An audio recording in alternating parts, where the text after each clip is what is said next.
নারীর টানে বাড়ি ফেরা মানুষের উপচে পড়া ভিড় রাজধানীর কমলাপুর রেলওয়ে স্টেশনে। টিকিট না পাওয়ায় জীবনের ঝুঁকি নিয়ে প্রয়োজনের সাথে ঈদ কাটাতে ট্রেনের ছাদে করে বাড়ি ফিরছেন অনেকেই। অন্যদিকে সীমাহীন যানজট ঠেলে বাসে করে পরিবার নিয়ে বাড়ি ফিরছে মানুষ। নির্ধারিত ভাড়ার চেয়ে বেশি ভাড়া নেয়ার অভিযোগও বিস্তর। এদিকে সান্তাহারে ট্রেন দুর্ঘটনায় নীল সাগর এক্সপ্রেসের চালক ও সহকারীকে বরখাস্ত করা হয়েছে বলে জানিয়েছেন রেল প্রতিমন্ত্রী হাবিবুর রশিদ হাবিব। মহিবুল্লাহ মুহিবের রিপোর্টে বিস্তারিত। আপনার টাকা 1 টাকা বেশি নিলে 1 টাকা রিফান্ড করা হবে, কারোতে টাকা বেশি নেবেন না। পাইছেন আপনার টাকা?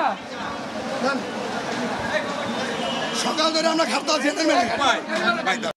বাংলাভিশনের ক্যামেরা দেখে যাত্রীর কাছ থেকে নেওয়া অতিরিক্ত ভাড়া ফেরত দেন পরিবহন শ্রমিকরা।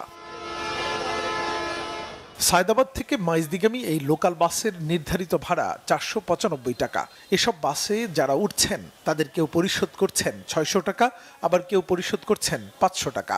একই দূরত্বে এমন ভাড়ার তারতম্য জানতে চাইলে সংশ্লিষ্ট শ্রমিকের সোজা উত্তর, ভাড়া না বাড়লেও কাউন্টার 100 টাকা অতিরিক্ত আদায় করছে। ভাড়া আমাদের কাছ থেকে 600 টাকা করে নিচ্ছে, বাকি যাত্রীদের কাছ থেকে শুনতেছি 500 টাকা করে নিচ্ছে। আমাদের ভাড়া হয়েছে, আমাদের লোকাল গাড়ি আমাদের ভাড়া হয়েছে 495 টাকা, আমরা নিতেছি কত 500 টাকা, আর 600-650 টাকা ভাড়া কাউন্টার হলে ভাড়া কাটাই না, আমাদের লোকাল গাড়ির মধ্যে উঠে দেয় 500 টাকা ভাড়া দেয় আমাদেরকে।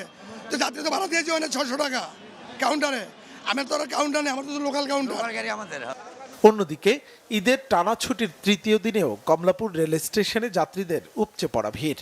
টিকিট কেটেও অতিরিক্ত ভিড়ের কারণে নির্ধারিত কামরায় নিজ আসনে পৌঁছতে না পারার আক্ষেপ ছিল যাত্রীদের মুখে। ট্রেনের ছাদে ভ্রমণ কিংবা বিনা টিকিটে ভ্রমণ ঠেকাতে রেলওয়ে কর্তৃপক্ষের তৎপরতা নেই বললেই চলে।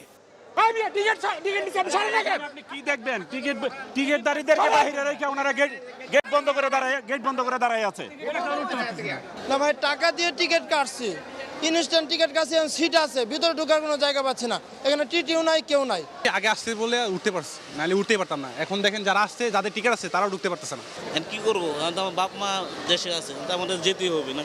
যা হচ্ছে জামালপুরে ফ্যামিলি সবাই সহ ঈদ করতে গ্রামের বাড়িতে। আমি আমার শ্বশুর বাড়িতে যাচ্ছি ঈদ করার জন্য। এদিকে বগুড়ায় নীলসাগর এক্সপ্রেস দুর্ঘটনার পর বিকল্প পথে উত্তরবঙ্গের জেলাগুলোতে ট্রেন যোগাযোগ বজায় রয়েছে। কমলাপুর স্টেশন পরিদর্শনে গিয়ে রেল প্রতিমন্ত্রী হাবিবুর রশিদ হাবিব বলেন, কারো গাফেলতি থাকলে নেওয়া হবে কঠোর ব্যবস্থা। যেই অন্যায় করবে, যেই তাকেই আমরা আইনের আওতায় আনছি, কাউকে কোনো ধরনের, এবং তাদেরকে সর্বোচ্চ সতর্ক অবস্থায় রাখা হচ্ছে। এবং আমরা এই ঈদের আগেই আমরা সকল সকলদের নিয়ে আমরা বিভিন্ন জায়গায় বসেছি, তাদেরকে সতর্ক করা হয়েছে। এবং এই একটি ঘটনা ছাড়া চালকরা কিন্তু এইবার সবাই দায়িত্ব পালন করার সর্বোচ্চ চেষ্টা করছে।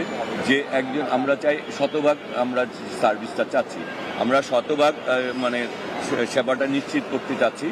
সান্তাহার ট্রেন দুর্ঘটনার কারণে উত্তরবঙ্গের কয়েকটি ট্রেন কিছুটা বিলম্বে ছেড়ে গেলেও কমলাপুর রেল স্টেশন থেকে বেশিরভাগ ট্রেন সময় মতো ছাড়ছে। মুহিবুল্লাহ মুহিব, বাংলাভিশন, ঢাকা।